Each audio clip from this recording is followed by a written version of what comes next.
Olá, boa noite. Demorou, mas chegou. Tá aí o reencontro rubro-negro com a vitória. Para o Náutico, domingo não foi nada agradável. O Timbu foi goleado no Mineirão. E o Central ganhou, mas não continua no Brasileiro da Série B, Brasil. Que coisa, hein? E o Santa? Vamos contar com a participação de dois personagens, uma histórica conquista tricolor.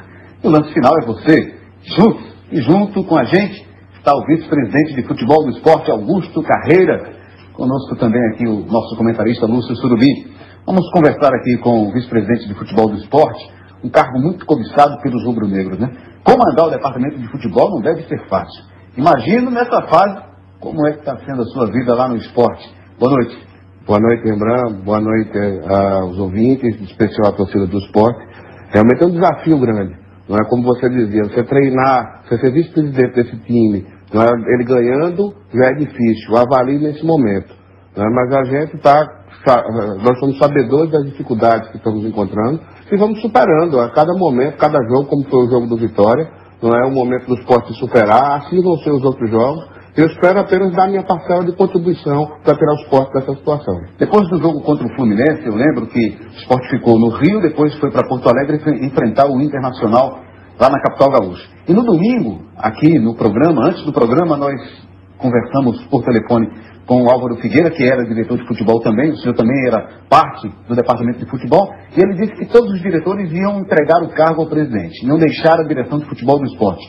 Mas, surpreendentemente, depois, o senhor se tornou o vice-presidente de futebol, substituindo o Guilherme Beltrão. Como é que foi essa mudança?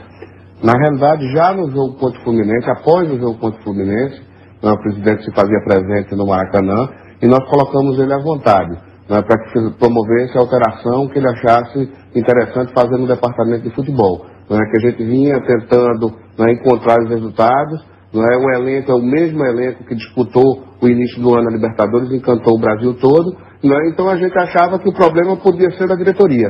Então a diretoria deixava naquele momento o presidente à vontade para ele promover qualquer alteração que ele quisesse. Eu, o Álvaro Figueira, o Fred Borba, nós entregamos o cargo.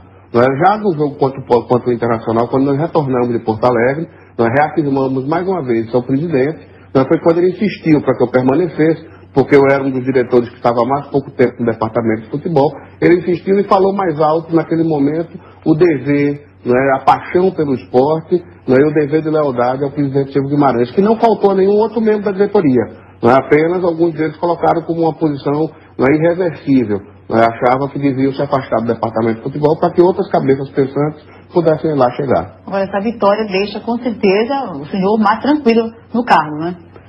Tranquilo, porque foi o primeiro final de semana que nós dormimos com a vitória.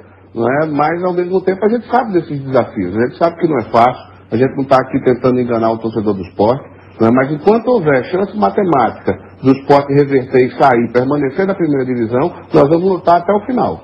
E mudou a direção de futebol do esporte, Lúcio, e aí ainda o esporte perdeu 2 ou 3 vezes e só agora conseguiu ganhar pela primeira vez sob o comando desse novo departamento de futebol. Qual é a interferência de um departamento de futebol, de diretores, sobre o rendimento do time dentro do campo? Olha, André, é claro que a presença de uma direção de futebol ativa, que chama a atenção no momento que a equipe está com dificuldade, incentiva no momento que a equipe está precisando desse incentivo, os elogios, é importantíssimo, juntamente com o presidente, juntamente com toda a direção, que faz parte do clube. Mas não tem muita coisa que se resolva, não. A direção tem que intervir quando? Quando o treinador está mal, tira o treinador, contrata outro. Isso o esporte fez. O Nelson não ficou com aqueles problemas, trouxe o Leão. Depois que não deu certo, ninguém queria o Leão, mas tenho certeza que a maioria da torcida do esporte queria o Leão quando o Leão veio. O esporte contratou, fez aquele investimento, pagou aquela dívida toda lá, parcelou, e depois agora trouxe o Chamusca, que é um cara inteligente, um cara que se deu muito bem no futebol japonês, um cara que já tem uma passagem muito boa aqui no futebol pernambucano. Então, essas são as atitudes da direção. Agora o resto, jogador e treinador ali dentro, comissão técnica, acontecer aquele entrosamento, aquele encaixe, como está acontecendo no Avaí, como está acontecendo em outros clubes, como aconteceu no São Paulo com o Ricardo Gomes. Só assim o esporte pode tirar proveito e dar a volta por cima. O esporte está a 5 pontos da situação de sair dessa situação de rebaixamento. Não é muita coisa. Aí muita gente fica falando, tem que ganhar 11 jogos, tem que ganhar 10 jogos, mas os outros também precisam. Quem tem 20 pontos precisa ganhar 9.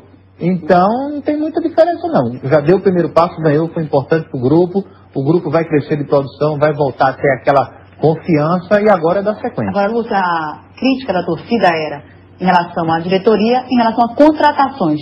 Você acha que é legítimo isso? A reclamação da torcida de que tinha que ter contratado mais ou não? O torcedor sempre vai reclamar, Sabrina, porque o torcedor Mas quer... acusando a diretoria... O torcedor vai ter essa cobrança sempre. Agora o esporte não pode contratar jogadores que não têm condição. Jogadores de 150, 200 mil reais. Como é que você vai trazer um jogador para pagar, o esporte pagar? Tem que ter condições financeiras. Só vai onerar a parte financeira do esporte, o Silvio Guimarães vai deixar dívida para futuras direções e vai acontecer o que está acontecendo aí, tá? Negociando dívida trabalhista e atrapalhando a situação atual financeira do esporte. O caso do Paulo Baier já foi um exemplo que a direção do esporte tomou para resolver, né? E solucionou rapidamente, né, Augusto? É verdade.